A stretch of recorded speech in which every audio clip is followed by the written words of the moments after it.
जय हिंद साथियों, चलिए मैं आज बीपीएससी एडीओ के लिए साइंस का कुछ महत्वपूर्ण प्रश्न को देखते हैं। और ये सभी प्रश्न आपका एनसीईआरटी का है, सभी प्रश्न आपका एनसीईआरटी बेस्ड है। तो ये सभी क्वेश्चन आपके एग्जाम के लिए महत्वपूर्ण है, तो क्लास को जरूर देखिएगा। और आपको बता दें, आज आपका बीपीएससी एडीओ का एग्ज़ाम शेड्यूल भी आ गया है, यानी आपका एग्ज़ाम कौन सा पेपर कब होगा ये शेड्यूल आ चुका है। तो आप इस शेड्यूल को देख सकते हैं, मैं आपको पहले बता चुका हूँ। ठीक है, तो चलिए इस क्लास को हम स्टार्ट करते हैं। देखिए, इसमें क्वेश्चन आपका है, क्वेश्चन ये पूछा गया है कि दो गेंद ए तथा बी क्रमशः 10 किलोग्राम और 1 किलोग्राम की है, उन्हें 20 मीटर की ऊंचाई से वायु की अनुपस्थिति में एक साथ गिराया जाता है, तो कह रहा निम्नलिखित में से कौन सा सही है। अब देखिए, आप पढ़े होंगे ये आप क्लास 11th में या क्लास 9th में, किसी वस्तु को हम यहाँ से गिराएंगे तो स्पीड क्या होगा, 0 होगा। और इस समय एक्सेलरेशन क्या रहेगा, तो acceleration due to gravity G के बराबर होगा। और ये एच हेड से मान लो गिरा रहे हैं, तो एक फार्मूला होता है आपका एच बराबर U T plus half A T square. यहाँ पर आपका एच दिया है, यू कितना है, 0 है, तो यू टी के मान 0 हो जाएगा, इंटू हाफ ए, एक मान क्या होगा, जी होगा, इंटू टी स्क्वायर। यहाँ से हम समय निकालते हैं, तो ये आपका आएगा √2h/g, √2h/g। यानी देखिए, ये आपका किसी वस्तु को हम मान लो इसका द्रव्यमान m है, किसी वस्तु को हम यानी h हेड से गिराते हैं तो नीचे में पहुंचने में लगा समय क्या है, तो ये आपका 2h/g। तो आप बताओ, इस समय के फॉर्मूला में कहीं भी मास है, कहीं भी मास का इसमें इंक्लूड है, नहीं है। इसका मतलब है ये मास पर डिपेंड नहीं करता है। चाहे आपका 1000 केजी का कोई चीज़ हम गिरा दें, चाहे हम 1 केजी की वस्तु को गिरा दें, ठीक है, तो वो दोनों जो है वो आपका एक ही समय पर पहुंचेगा। यदि सेम ऊंचाई से गिराएंगे तो दोनों एक ही साथ पहुंचेगा, यानी आपका ऑप्शन नंबर सी होगा, भूमि पर दोनों गेंद ए और बी एक साथ पहुंचेंगे। ठीक है, चलिए अगला क्वेश्चन देखते हैं। अगला क्वेश्चन ये है आपका, सभी बेहतरीन प्रश्न है, ठीक है, ध्यान रखिएगा। और ये क्वेश्चन किस चैप्टर से है, किस क्लास से, सारा चीज दिया हुआ देखिए, एनसीईआरटी क्लास 11th और चैप्टर नंबर 9, ठीक है, दिया हुआ है। क्वेश्चन है कि निम्न में से कौन सा कथन समुद्र में तैरने के संदर्भ में सत्य है, यानी सही है। ऑप्शन ए है कि समुद्र में नदी की अपेक्षा तैरना आसान होता है क्योंकि समुद्र जल नमकीन होता है, ये बिल्कुल सही है। ठीक है, बाकी भी पढ़ लीजिए कि समुद्र में नदी की अपेक्षा तैरना आसान होता है क्योंकि समुद्र जल गहरा होता है, ये कोई कारण नहीं है। समुद्र में नदी की अपेक्षा तैरना आसान होता है क्योंकि समुद्र जल भारी होता है, इसका भी कोई मतलब नहीं है। तो एक कैसे होगा ये आपको हम समझाते हैं। ठीक है, ए में क्या कह रहा है कि समुद्र में नदी की अपेक्षा तैरना आसान होता है क्योंकि समुद्र का जल नमकीन होता है। इसका क्या मतलब हुआ, देखिए, जो आपका नदी का जल होता है, ध्यान रखिएगा, नदी का जल होता है और एक समुद्र का जल होता है, ठीक है, ध्यान दीजिए। तो आपको पता ही होगा कि समुद्र का जल जो है वो क्या होगा, ज़्यादा नमकीन होगा, ठीक है, ज़्यादा नमकीन होगा। तो समुद्र का जल ज़्यादा नमकीन होता है, और ज़्यादा नमकीन होने के कारण से इसका डेंसिटी क्या होता है, अधिक होता है। ठीक है, इसका डेंसिटी क्या होगा, तो समुद्र का जल का डेंसिटी आपका नदी के जल से ज़्यादा होगा। यही कारण है कि कोई व्यक्ति जो है आपका यानी समुद्र में तैरना आसान होता है नदी का अपेक्षा। क्यों, देखो, आप देखो पानी है, ठीक है, पानी में आप तैरेंगे तो स्वाभाविक है आपका कुछ पार्ट जो है वो पानी के नीचे भी रहेगा, कुछ पार्ट ऊपर भी रहेगा। देखो, इसमें क्या लगता है, आपका जो वेट है वो mg नीचा लगेगा ही, लेकिन ऊपर की ओर एक बॉयंसी फोर्स लगता है। ठीक है, ऊपर की ओर एक बॉयंसी फोर्स लगता है, रो भी जी, ठीक है। रो क्या है, जिस लिक्विड को विस्थापित करे इसका डेंसिटी है। भी क्या है, वॉल्यूम है, कितने वॉल्यूम पानी को साइड करते हैं, विस्थापित करते हैं। और जी आपका एक्सेलरेशन ड्यू टू ग्रेविटी है। यानी अब देखिए, ये जो व्यक्ति तैरेगा, ठीक है, समुद्र में जब तैरेगा तो ये बॉयंसी फोर्स ऊपर की ओर ज़्यादा लगेगा। क्यों, क्योंकि इसका डेंसिटी किससे अधिक है, तो नदी के जल से अधिक है। जब बॉयंसी फोर्स आप ऊपर की ओर अधिक लगेगा तो उस केस में क्या होगा, तैरना आसान हो जाएगा। ठीक है, यही बात आप सोचिए नदी की अपेक्षा। तो नदी में क्या है कि ये जो बुयांसी फोर्स लग रहा है ना, ये इसके अपेक्षा कम लग रहा है। ठीक है, इसके अपेक्षा कम लग रहा है, समझ रहे हैं। इसीलिए यहाँ पर आपका समुद्र में तैरना आसान हो जाते हैं, क्योंकि उसका डेंसिटी अधिक होता है, जिस कारण से बुयांसी फोर्स अधिक लगता है, जिस कारण से वो तैरना आसान हो जाता है। ठीक है, याद रहेगा। तो उसको याद करने वाला नहीं है, ये सारा क्वेश्चन जो बताएंगे ना अभी, कोई भी याद करने वाला नहीं है, सारा क्वेश्चन आपका समझने वाला है। तो इसका आंसर क्या होगा? ऑप्शन ए होगा। चलिए आगे देखते हैं क्वेश्चन। देखिए क्वेश्चन ये है आपका, कह रहा यदि पृथ्वी का गुरुत्वाकर्षण बल अचानक लुप्त हो जाता है, यदि पृथ्वी का गुरुत्वाकर्षण बल अचानक लुप्त हो जाता है तो निम्न से कौन सा परिणाम सही होगा? आप सोचिए, यदि पृथ्वी पर से गुरुत्वाकर्षण बल खत्म हो जाए, पृथ्वी पर से गुरुत्वाकर्षण बल खत्म हो जाए तब क्या होगा? चलिए ऑप्शन पढ़ते हैं। वस्तु का भार शून्य हो जाएगा परंतु द्रव्यमान वही रहेगा। वस्तु का द्रव्यमान शून्य हो जाएगा परंतु भार वही रहेगा। वस्तु का भार और द्रव्यमान दोनों शून्य हो जाएगा, या डी में है वस्तु का द्रव्यमान बढ़ जाएगा। आप बताइए क्या होगा, कमेंट कीजिए। ठीक है, कमेंट कीजिए इसका आंसर क्या होगा। देखिए इसका आंसर क्या होगा, देखो क्या होता है, किसी भी वस्तु है, कोई भी वस्तु है, ठीक है, इसका द्रव्यमान मान लो m है, तो इस पर एक फोर्स लगता है, कौन? mg। आपको पता है वेट, इसका वेट क्या है? एक बल है। ठीक है, तो mg इस पर क्या इस पर mg जो है क्या है? इसका एक बल लगता है mg, यही क्या है? भार है, इसी को बोलते हैं वेट। ठीक है, अब बताओ जब आपका गुरुत्वाकर्षण बल अचानक लुप्त हो जाए तो उस केस में क्या होगा? g का मान क्या होगा? 0 हो जाएगा। जब g का मान 0 होगा तो वेट कितना होगा? m कुछ भी रहे उसमें 0 से गुना करेंगे तो क्या आएगा? 0 आएगा। यानी उस केस में क्या होता है, आपका भार जो है, वेट जो है वो 0 हो जाएगा। लेकिन द्रव्यमान जो है जैसे 5 kg, 6 kg, 8 kg, वो चेंज नहीं होता है, m में कोई बदलाव नहीं आएगा। यानी आपका मास जो है वो चेंज नहीं होता है और वेट आपका 0 हो जाता है। ठीक है, तो क्या होगा? इसका आंसर आपका ऑप्शन नंबर ए होगा, वस्तु का भार शून्य हो जाएगा परंतु द्रव्यमान वही रहेगा। ठीक है, परंतु द्रव्यमान वही रहेगा। चलिए आगे देखते हैं हम। अगला क्वेश्चन देखिए क्या है, ये भी बेहतरीन प्रश्न है। क्वेश्चन ये है कि जब कुएं से पानी की बाल्टी को ऊपर की ओर खींचते हैं तो हमें महसूस होता है कि बाल्टी, अब देखिए क्वेश्चन ये कह रहा है, देखो ये कुआं है, आप ये न एहसास भी किए होंगे यदि कभी कुआं से पानी आप निकाले होंगे तो। ठीक है, तो ये कुआं है, मान लो यहाँ तक इसमें पानी फुल फिल है। ठीक है, यहाँ तक मान लो पानी इसमें क्या है? भरा हुआ है कुआं में। अब क्या करते हैं, आप रस्सी डालते हैं इसमें, आप बाल्टी से क्या करते हैं? पानी निकालते हैं। ठीक है, पानी निकालते हैं। अब जब आप रस्सी को खींचिएगा, देखिएगा जब तक ये बाल्टी पानी के अंदर डूबा हुआ है तब आप खींचते हैं ना तो लगता है बहुत हल्का है। ठीक है, जैसे ही आपका ये बाल्टी जो है इस पानी से बाहर निकलता है तो आपके हाथ में ना देखिएगा भार आपको बढ़ जाता है।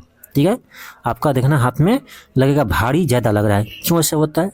पहले तो आंसर इसका देख लीजिए क्या होगा। तो कह रहा हमें महसूस होता है कि पानी की सतह से ऊपर भारी हो गई है। बिल्कुल सही, पानी की सतह से जैसे ऊपर आते हैं वैसे लगता है कि ये बाल्टी का क्या हो गया? भारी हो गया। ठीक है, ये ऐसा क्यों होता है चलिए हम बताते हैं आपको। ठीक है, ये सारा आपका ना समझने वाला प्रश्न है। देखिए ये आपका क्या था? ये आपका कुआं था। ठीक है, ये कुआं में यहाँ तक पानी भरा हुआ है। अब सोचिए जब तक बाल्टी पानी के अंदर भरा हुआ है, ठीक है, जब तक ये बाल्टी आपका पानी के अंदर भरा हुआ है, क्या होता है उस पर mg तो लगेगा ही, जितना आपका इसका वेट है बाल्टी पानी लगाकर mg नीचे लगेगा। ठीक है, एक फोर्स लगेगा ऊपर, क्यों लगता है? इस बाल्टी पर लगेगा आपका रो vg, इसके बोलते हैं बुयांसी फोर्स। ठीक है, कौन सा फोर्स है? Buoyancy force. तो बुयांसी फोर्स, ठीक है, तो ये आपका ऊपर की ओर इस पर बुयांसी फोर्स लगेगा। ठीक है, अब देखिए जब ये पानी में डूबा हुआ है, जब ये पानी में डूबा हुआ है तो जितना ये बाल्टी जगह छेकेगा ना उतना पानी को विस्थापित करेगा। तो उस केस में वॉल्यूम क्या है? अधिक है। ठीक है, तो रो vg इसका मान क्या होगा? अधिक होगा। जैसा ही बाल्टी ये ऊपर आता है पानी से बाहर, ठीक है, तो क्या होता है? mg तो आपका जो पहले लग रहा था उतना ही लगेगा। ठीक है, आपके हाथ पर, ठीक है, mg जितना लग रहा था उतना ही लगेगा, लेकिन ये जो बुयांसी फोर्स है ऊपर वाला वो क्या हो गया, 0 हो गया। अब एक बात सोचिए कि mg नीचे की ओर लग रहा था, ऊपर की ओर बुयांसी फोर्स लग रहा था, तो यदि यहाँ रस्सी लगा हो तो रस्सी में क्या होता है, टेंशन होता है। तो इस टेंशन का मान क्या होगा पता है आपको, इस टेंशन का मान होगा mg माइनस रो भी जी, यानी ये आपका ये बुयांसी फोर्स है वो माइनस हो जाएगा, ठीक है। और जब आपका यही बाल्टी पानी से बाहर आ जाए ना, उस समय टेंशन आपका क्या रहेगा पता है, सिर्फ mg रहेगा, क्योंकि ये बुयांसी फोर्स 0 हो गया रहेगा। तो अब बताओ इसमें कौन ज़्यादा है टेंशन, ये इसको मान लो T2, इसको मान लो T1, कौन ज़्यादा है, तो स्वाभाविक है आपका कि T2 ज़्यादा है T1 से। तो ये आप यहाँ पर बुयांसी आर्किमिडीज का सिद्धांत लगा सकते हैं, ठीक है। तो आपका क्या होगा, ऑप्शन नंबर ए होगा कि पानी की सतह के ऊपर भारी हो जाता है। क्यों होता है, आई होप आप समझ गए होंगे। बस इतना ही जान लीजिए सिंपल तरह से। यदि ये आपका कुआं है ना, कुआं है, इसके अंदर यदि पानी यहाँ भरा हुआ है, इसमें यदि बाल्टी नहीं है जब, तो उस समय क्या होता है, इस रस्सी पे जो टेंशन लगेगा, तो उस टेंशन आप हाथ पकड़े तो इधर लगेगा, ठीक है। तो ये आपका होगा mg माइनस बुयांसी फोर्स। जब आपका बाल्टी बाहर हो गया पानी से, तब क्या लगेगा, mg माइनस बुयांसी फोर्स, तो 0 हो गया, क्योंकि बाहर आ गया तो इसमें बुयांसी फोर्स लगेगा ही नहीं, तो क्या लगेगा, mg लगा। अब आप ही कंपेयर कर लो T1 और T2 में कौन ज़्यादा है, तो T2 आपका T1 से यहाँ ज़्यादा है, ठीक है। इसी कारण से जब बाहर आते हैं तो हमको क्या लगता है, वो बाल्टी ज़्यादा भारी लगता है। चलिए आगे देखते हैं, क्वेश्चन देखिए। क्वेश्चन आपका यहाँ पूछ रहा है कि निम्नलिखित कथनों में से सायनता यानी विस्कोसिटी के लिए कौन सा कथन सत्य है। ये तो आपको याद रखना पड़ेगा कि सबसे अधिक जो है ना आपका विस्कोसिटी किसका, शहद का होता है। उसके बाद आपका सबसे अधिक होता है शहद का, इसमें है सबसे अधिक शहद, इससे कम खून का, उससे कम आपका जल का, और सबसे कम आपका वायु का होता है। तो ऑप्शन क्या होगा, डी होगा, ठीक है, ऑप्शन डी होगा। चलिए आगे देखते हैं, क्वेश्चन आपका नेक्स्ट है। ये क्वेश्चन देखिए कह रहा है, यदि कैल्शियम का परमाणु क्रमांक 20 है और इसकी द्रव्यमान संख्या 40 है, तो निम्नलिखित में से कौन सा तत्व कैल्शियम का समभारिक परमाणु होगा। देखो क्या पूछ रहा है, समभारिक, नाम से पकड़िए, समभारिक मतलब उसका क्या होगा, भार सेम होगा, यानी मास नंबर क्या होगा, सेम होगा, बराबर होगा। मास नंबर क्या होगा, बराबर होगा। मास नंबर किसे कहते हैं, तो number of proton plus neutron को, number of proton plus neutron, ये क्या है, मास नंबर है। तो इसका मतलब है समभारिक होगा तो उसमें क्या होगा, दोनों का मास नंबर सेम होगा, यानी number of proton plus number of neutron की संख्या क्या होगा, सेम होगा। अब देख लो, कैल्शियम मुझे दिया था, इसका एटॉमिक नंबर कितना है, 20 है, यानी कैल्शियम में आपका, इसमें आपका नंबर ऑफ प्रोटॉन कितना हो जाएगा, 20 होगा, और आपका इसका भार कितना दिया है, 40 दिया है, तो उसमें न्यूट्रॉन कितना हो जाएगा, 40 में से 20 करेंगे तो 20 होगा, ठीक है। और यहाँ मास नंबर कितना है, मास नंबर को ए से लिखते हैं, ठीक है। तो यहाँ देखो मास नंबर कितना है आपका कैल्शियम का, तो 20 प्लस 20 कितना है, 40 है। अब चलिए देखते हैं मास नंबर कितना होना चाहिए, 40 होना चाहिए, तभी होगा इसका समभारिक। ऑप्शन ए में देखो प्रोटॉन 20 है, न्यूट्रॉन 18 है, दोनों को जोड़ेंगे कितना होगा, आपका होगा 38। यहाँ मास नंबर कितना आ रहा है, 38 आ रहा है, जबकि कितना होना चाहिए, 40 होना चाहिए, ये नहीं होगा। सेकेंड देखो, सेकेंड में आपका प्रोटॉन 18, न्यूट्रॉन 19, क्या इस दोनों को जोड़ेंगे तो 40 आएगा, नहीं आएगा, ऐसे ही दिख रहा है। सी में 20 प्रोटॉन 19 न्यूट्रॉन, क्या दोनों को जोड़ेंगे तो मास नंबर कितना आएगा, यहाँ 39 आ रहा है, ये भी 40 नहीं आ रहा। डी में देखो जिसमें 18 प्रोटॉन 22 न्यूट्रॉन, तो क्या 18 और 22 को हम जोड़ते हैं तो 40 आ रहा है, बिल्कुल आ रहा है, यानी इसका भी मास नंबर कितना है, 40 है, यानी यही इसका क्या है, समभारिक है, यही इसका समभारिक है। नाम से क्लियर, समभारिक यानी भारिक, भार लगा है तो समझना उस केस में मास बराबर होगा, ठीक है। तो यानी परमाणु का भी आपका मास नंबर 40 है, और इसमें भी हम प्रोटॉन और न्यूट्रॉन को जोड़ते तो क्या आता है, मास नंबर आता है। प्रोटॉन और न्यूट्रॉन को जोड़ते क्या आता है, मास नंबर आते हैं। यहाँ पर दोनों सेम हो गया, इसीलिए इसका समभारिक है। नेक्स्ट क्वेश्चन देखिए, बहुत ही बेहतरीन प्रश्न है। क्वेश्चन है कि एक ट्रक, एक कार और एक मोटरसाइकिल की गतिज ऊर्जाएं समान है, यानी एक ट्रक, एक कार है और एक मोटरसाइकिल है, तीनों का काइनेटिक एनर्जी क्या है, सेम है। यदि समान अवरोधक बल लगाया जाए, यानी तीनों को रोकने के लिए समान बल लगाया जाए, तो वे क्रमशः x दूरी, y दूरी और z दूरी पर रुकती है। तो कह रहा है आपको x, y, z में कंपेयर करने के लिए। क्वेश्चन आपको समझाते हैं। देखो, एक ट्रक है, एक कार है, एक मोटरसाइकिल है, उसका काइनेटिक एनर्जी तीनों का क्या है, बराबर है। तीनों का काइनेटिक एनर्जी क्या है, बराबर है। कह रहा है ये तीनों को हम यदि समान बल से रोके तो बताओ कि वे, यानी तब इसमें कह रहा ट्रक आपका x दूरी पर रुकता है और कार जो है आपका y दूरी पर जाकर रुकता है और आपका मोटरसाइकिल जो है वो z दूरी पर जाकर रुकता है। तो आप कह रहा है तीनों में कंपेयर करो क्या होगा। देखिए, इसको क्या करेंगे, एक चीज आप पढ़े होंगे, वर्क एनर्जी पावर। ठीक है, वर्क एनर्जी पावर एक चैप्टर है क्लास 11 का, ठीक है, या क्लास आप 9th में पढ़े होंगे। तो उसमें आप पढ़ेंगे कि टोटल वर्क डन बराबर क्या होता है, टोटल वर्क होता है आपका चेंज इन काइनेटिक एनर्जी। क्या होता है, टोटल वर्क होता है आपका चेंज इन काइनेटिक एनर्जी। ठीक है, टोटल वर्क होता है चेंज इन काइनेटिक एनर्जी। ठीक है, ये होता है। और ये क्या करा, सभी का गतिज ऊर्जा क्या है, समान है, यानी ये सभी का ये काइनेटिक एनर्जी क्या है, समान है। एक फार्मूला और हम पढ़ते हैं वर्क का, क्या होता है, एफ डॉट डी एस होता है, लेकिन इस केस में आपका दोनों के बीच में एंगल जीरो है क्योंकि ये स्ट्रेट लाइन में है। ठीक है, तो जीरो है तो उस केस में हम सीधे गुना कर सकते हैं, फोर्स इंटू डिस्प्लेसमेंट हम कर सकते हैं वर्क को। ठीक है, वर्क बराबर क्या होगा, एफ डॉट डी एस होता है, लेकिन हम सीधे यहाँ गुना कर सकते हैं क्योंकि एंगल जीरो है। इतना आपको नहीं सोचना है। ठीक है, अब देखो इस दोनों को कंपेयर करेंगे, ये भी क्या है, वर्क है, ये भी वर्क है, या इक्वेशन ले लो 1 2, दोनों को हम कंपेयर करेंगे। जब इसका लेफ्ट साइड बराबर है, दोनों बराबर है, डब्ल्यू डब्ल्यू है, वर्क है, तो आपका इसका राइट साइड भी क्या होगा, बराबर होगा। यानी यहाँ से हम कह सकते हैं कि एफ इंटू एस जो है ना, ये आपका काइनेटिक एनर्जी के क्या होगा, बराबर होगा।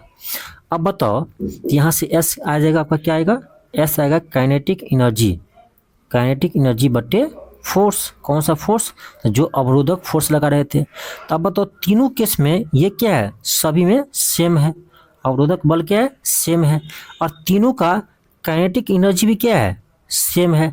इसका मतलब है कि भाई ये तीनों जो है ना बराबर दूरी तय करेगा, बराबर दूरी पर जाकर रुकेगा। ठीक है, क्योंकि देखो ना काइनेटिक एनर्जी दोनों सभी का क्या है, बराबर है, और फोर्स भी क्या लगा रहा है, अवरोधक फोर्स सभी पर बराबर लग रहा है। इसका मतलब ये क्या है, ये डिस्प्लेसमेंट है, यानी जो एक्स वाई और जेड दिया है ये तीनों क्या होगा, बराबर होगा, तीनों क्या होगा, बराबर होगा।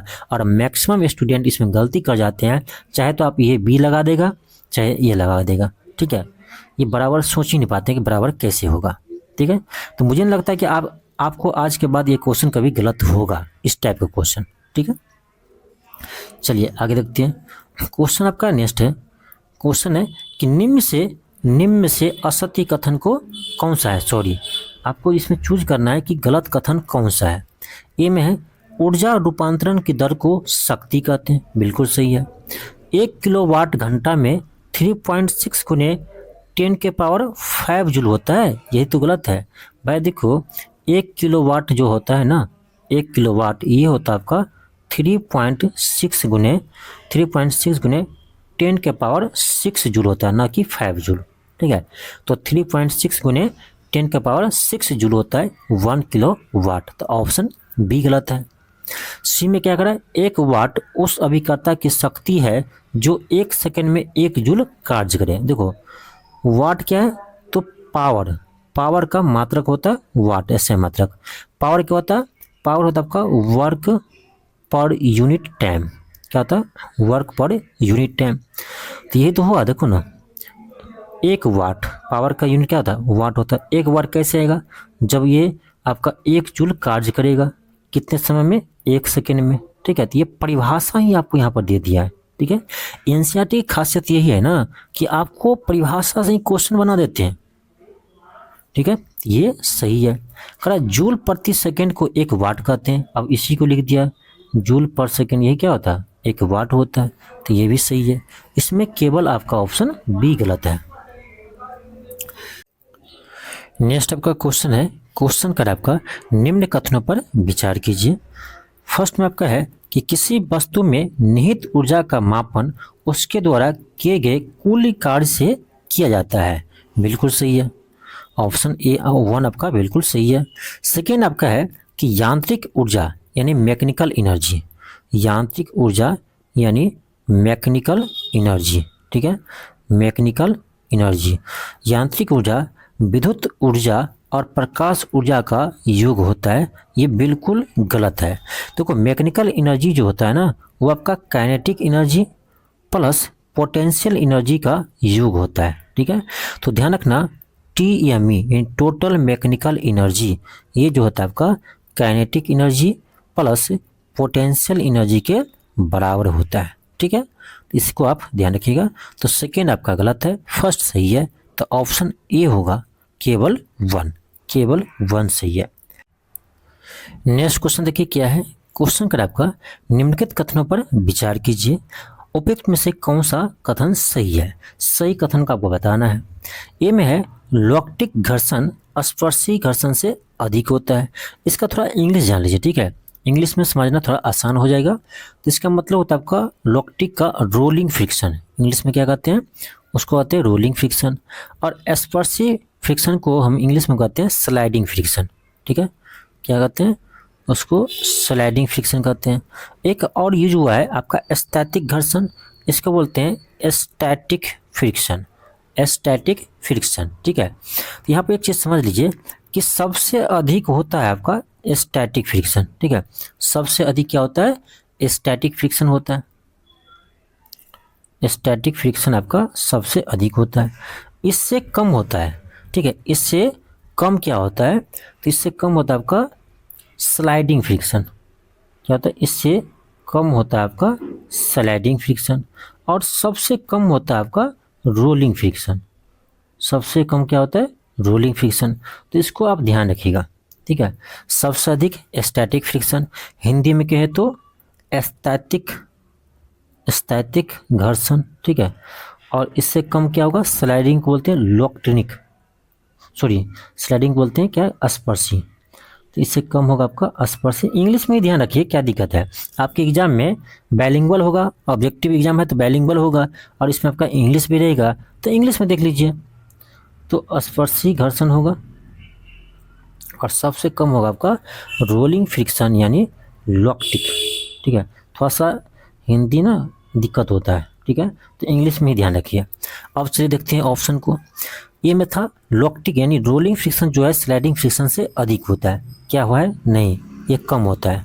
सेकेंड है स्पर्शी यानी स्टैटिक, सॉरी स्पर्शी है ना, तो स्पर्शी को बोलते हैं हम इंग्लिश में स्लाइडिंग फ्रिक्शन।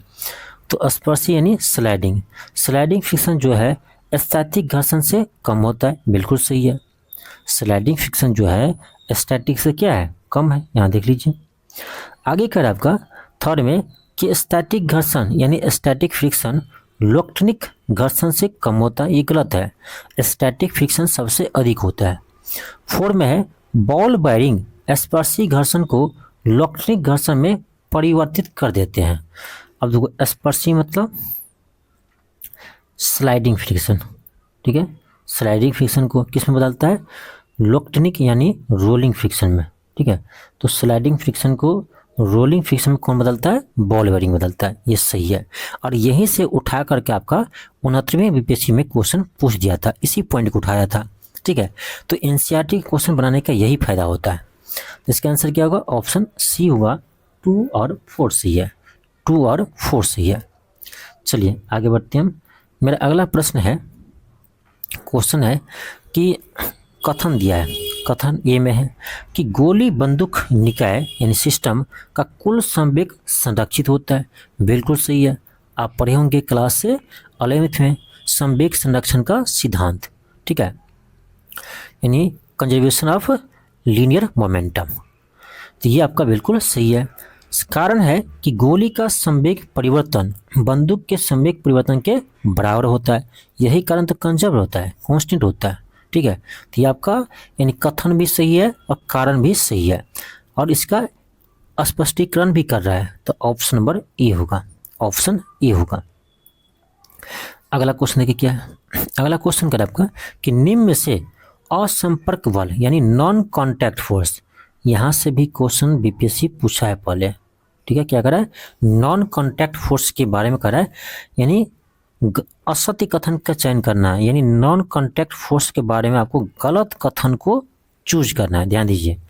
यानी एक तो आपको नॉन कॉन्टैक्ट फोर्स के बारे में सोचना है, वो भी इसमें देखना है कौन गलत बता रहा है इसके बारे में।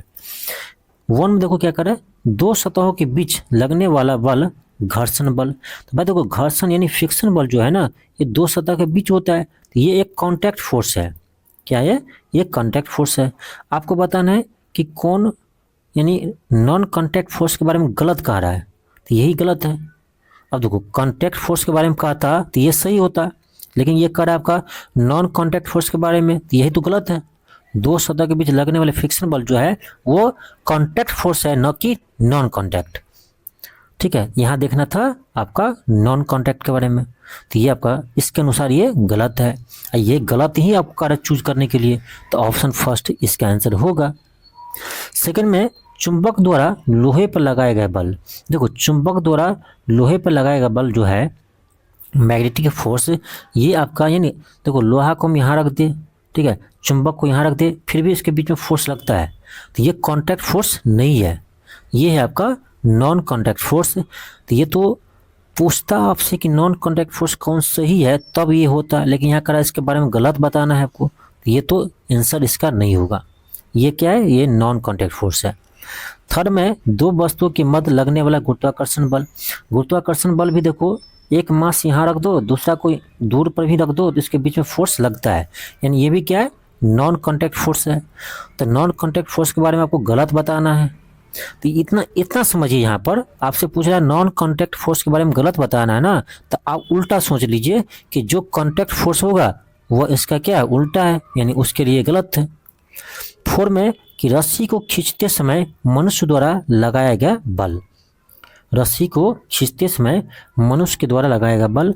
अब देखो जब हम रस्सी को खींचते हैं, रस्सी को खींचते हैं तो क्या आता है, इसमें टेंशन आता है, ठीक है, और टेंशन आता है, तो रस्सी में टेंशन आते हैं। आप सोच लीजिए कि टेंशन कौन सा फोर्स है, टेंशन कौन सा फोर्स है, तो टेंशन भी एक तरह से ये कॉन्टैक्ट फोर्स है, ठीक है। तो ये भी आपका इसके अनुसार से क्या है, गलत है। तो इसका आंसर होगा ऑप्शन नंबर बी 1 और 4। क्या होगा, ऑप्शन बी होगा 1 और 4। क्या होगा, ऑप्शन बी होगा 1 और 4, ठीक है। चलिए हम आगे बढ़ते हैं। आपका अगला क्वेश्चन क्या है, अगला क्वेश्चन है कि बस के अचानक चलने पर उसमें बैठे यात्री पीछे की ओर गिर पड़ते हैं, यह उदाहरण है। यह पूछ रहा है किसका उदाहरण है। और सोचो ये आपका बस है मान लो, ठीक है, और ये बस जा रही है, आप इसमें बैठे हो, ठीक है, आप इसमें बैठे हो। क्या करा, बस के अचानक चलने से करा ना, सॉरी, देखो ये बस रुका हुआ है, क्या है, ये बस रुका हुआ है, तो आप भी क्या है, आप भी रुके हुए हैं। जैसे बस चलना स्टार्ट करते हैं, बस चलना स्टार्ट करते हैं, वैसा ही आपका पैर जो है ना उस बस के कांटेक्ट में है, तो पैर आपका चलना स्टार्ट कर देता है बस के साथ ही, ठीक है, और उस समय आपका ये बॉडी जो है रेस्ट में रहता है।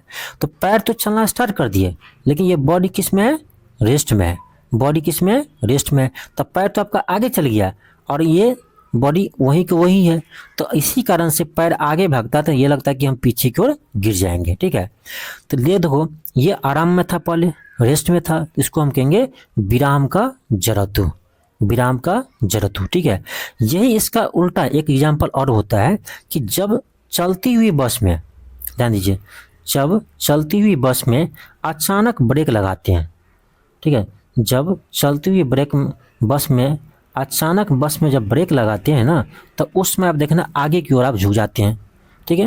ये क्यों झुकते हैं, इसका भी यही कारण है, देखो क्या है। अब जब आप चल रहे हैं, आप, तो बस जब चल रही है ना, तो आपका शरीर भी क्या हो रहा है, उसी स्पीड से जा रहे हैं, पैर भी उसी स्पीड से चल रहे हैं, ठीक है। लेकिन जैसे ही बस क्या किया, ब्रेक लगाया, बस को रोक दिया, तो ब्रेक लगाया ना, तो बस के साथ आपका पैर क्या होता है, अस्थिर हो जाते हैं। जैसे बस रुकते हैं पैर भी आपका अस्थिर हो गया उसके साथ, लेकिन उसमें आपका शरीर जो है गति में ही रहता है, ठीक है, गति में रहता है। पैर आपका रुक गया, शरीर आपका गति में ही है, तो स्वाभाविक है आपको आगे की ओर गिर जाएंगे आप। ठीक है, तो ये कारण होता है। तो यहाँ पूछिए ये किसका उदाहरण है, तो ये है आपका गति का जड़त्व का उदाहरण, क्योंकि वो गति में थे तब जाकर ब्रेक लगा था। तो ये उदाहरण हो जाएगा किसका, गति के जड़त्व का। और ये उदाहरण किसका है, तो विराम के जड़त्व का। समझ गए। चलिए आगे हम बढ़ते हैं। आपका अगला प्रश्न है, प्रश्न कर आपका कि निम्नलिखित कथनों पर विचार कीजिए और सही कथन को चयन कीजिए। फर्स्ट में है कि घर्षण बल यानी फ्रिक्शन गतिशील वस्तु के विपरीत दिशा में कार्य करती है। बिल्कुल सही है। कोई भी वस्तु यदि आपका यह गतिशील है ना, तो इसके अपोजिट आपका फ्रिक्शन कार्य करती है। ये सही है। किसी वस्तु को त्वरित करने के लिए एक असंतुलित बल की आवश्यकता होती है। ये भी सही है। अब देखिए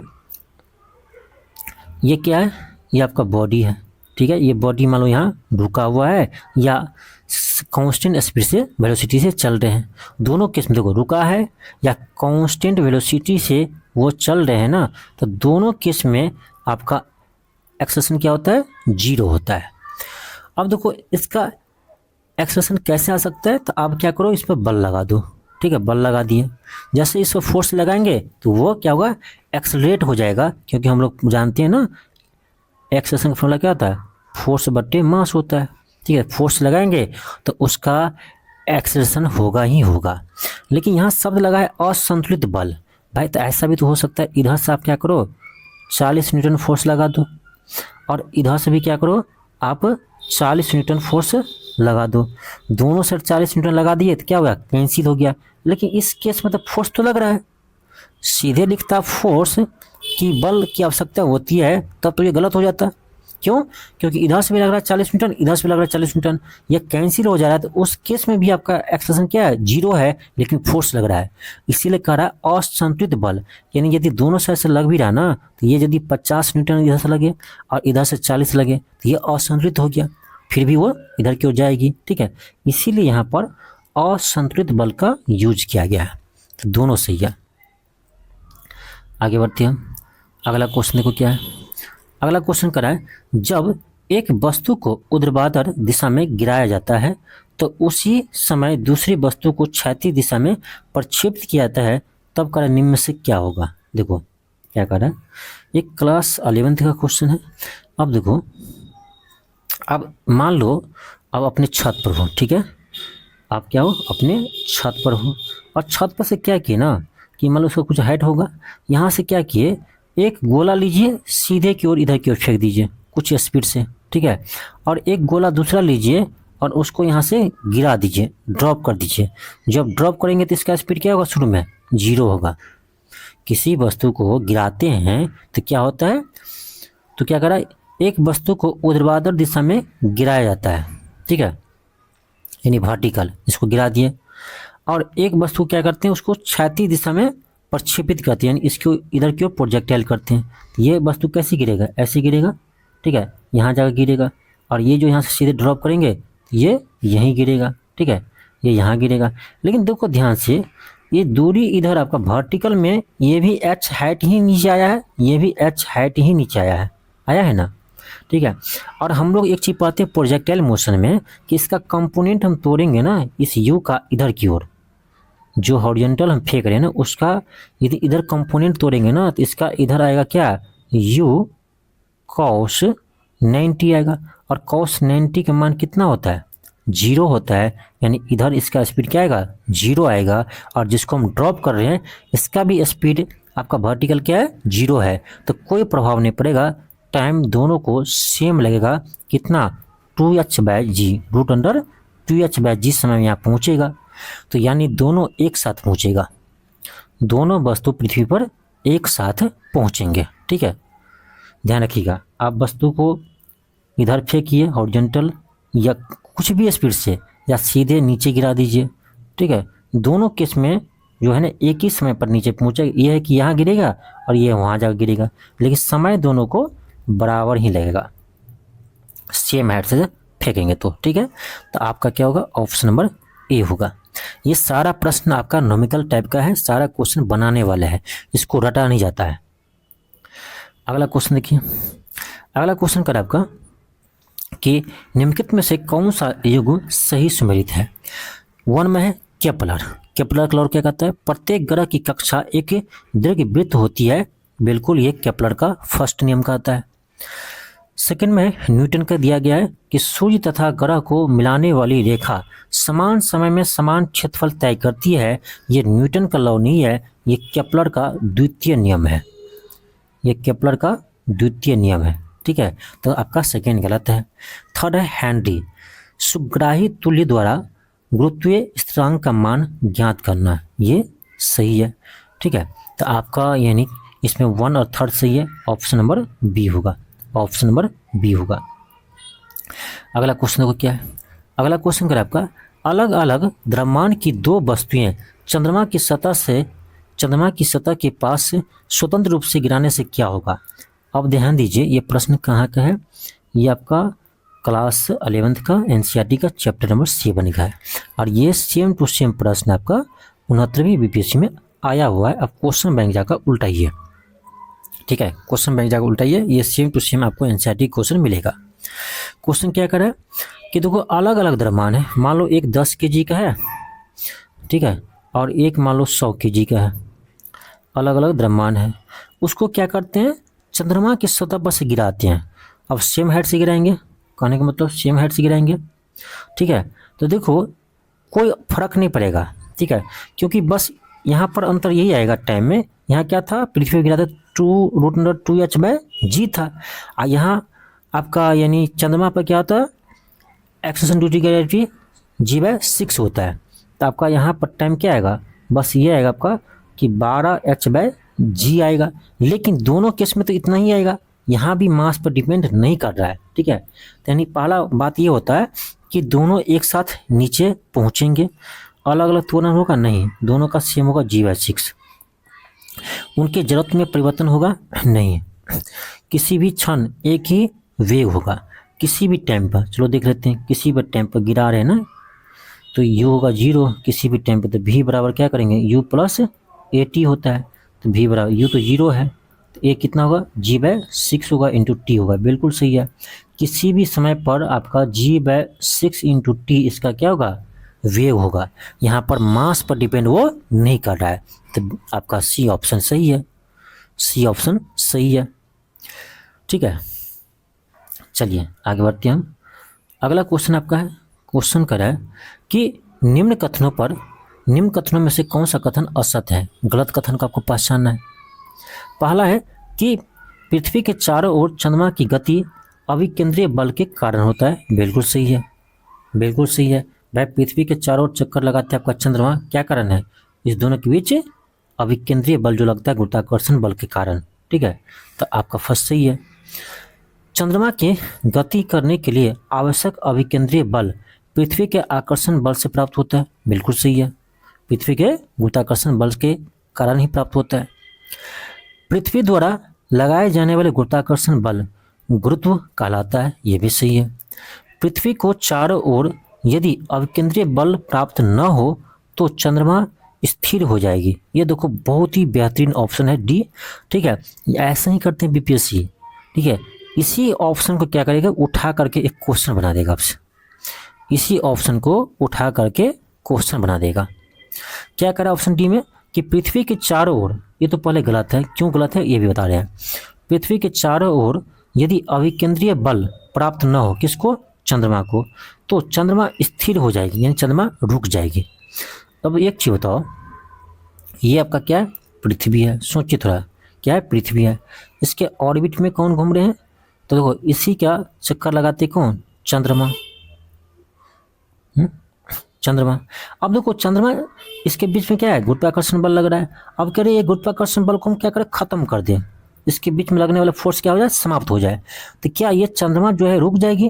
देखो ऐसे अभी क्या हो रहा है ना, तो चंद्रमा क्या हो रहे हैं, गति कर रहे हैं, लेकिन ये अपने अक्ष पर भी गति कर रहे हैं। जैसे ही ये बंद होगा तो ये अक्ष पर गति करना बंद कर जाएगा, लेकिन इसका जो उस समय का टेंजेंशियल वेलोसिटी होगा ना, उसी वेलोसिटी से वो सीधे चले जाते रहेगा, ठीक है, सीधे चले जाते ही रहेगा, यहाँ पर वो बंद नहीं होगा। क्योंकि आप पढ़े होंगे न्यूटन्स का फर्स्ट लॉ क्या कहता है कि जब तक किसी वस्तु पर बाह्य बल आरोपित नहीं करते हैं तब तक उसकी अवस्था में परिवर्तन नहीं होता है। तो जो उस समय इसका वेलोसिटी होगा ना, वही वेलोसिटी से वो जाते ही रहेगा आगे, जब तक उसको कोई रोके ना या कोई इस पर बल ना लगाए। ठीक है, तो यानी आपका ऑप्शन नंबर डी गलत है। यहाँ क्या करा है कि चंद्रमा स्थिर हो जाएगी, चंद्रमा स्थिर नहीं होगी, वहाँ से चंद्रमा जो है ना सीधी रेखा में, यानी सीधी रेखा में चली जाती ही रहेगी।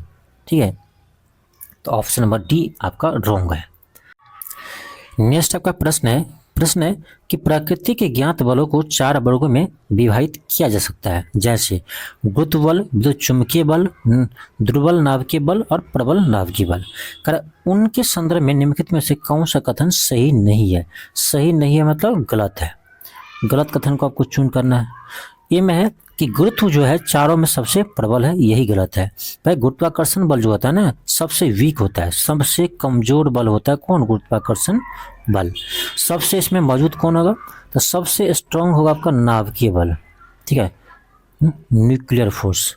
देखो नाभिकीय बल जो सबसे स्ट्रांग होता है, उसके बाद होता है आपका विद्युत चुंबकीय बल। ठीक है, उससे कमजोर होता है कौन? तो ये होगा आपका यानी गुरुत्वाकर्षण बल। ठीक है, गुरुत्वाकर्षण बल, तो उसको आप ध्यान रखिएगा। ठीक है, तो आपका फर्स्ट ही गलत है, बाकी सभी सही है, उसको आप देख लीजिए। आपका अगला क्वेश्चन है, क्वेश्चन ये कह रहा है कि यदि पृथ्वी और सूर्य की दूरी जो है उसके स्थान पर दुगुना होती तो सूर्य द्वारा पृथ्वी पर गुरुत्वाकर्षण बल जो पड़ता है वो क्या होता? तो कुछ सिंपल है भाई, 2 प्लेनेट के बीच में गुरुत्वाकर्षण बल का फॉर्मूला क्या होता है? ये होता है आपका Gm1 into M2 by R²। अब देखो मास तो यहाँ नहीं बदल रहा है, क्या बदल रहा है भाई साहब? इसको आप ना F ले लो, बाद का F' का ले लो। क्या बदल रहे हैं? इसका मास नहीं बदल रहे हैं, क्या कर रहा है? दूरी दुगुना हो जाती है, तो दूरी दुगुना यहाँ R की जगह 2R हो जाती है। ये कितना आता है आपका Gm1 M2 बटे 4R²।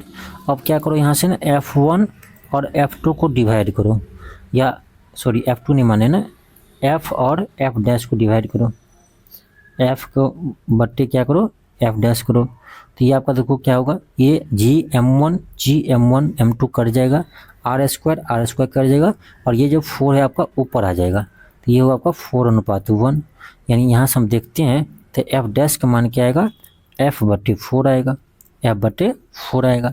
यानी कहेंगे हम कि अब जितना है उसका 4 गुना नहीं उसका चौथ भाग, यानी 1/4 भाग होगा।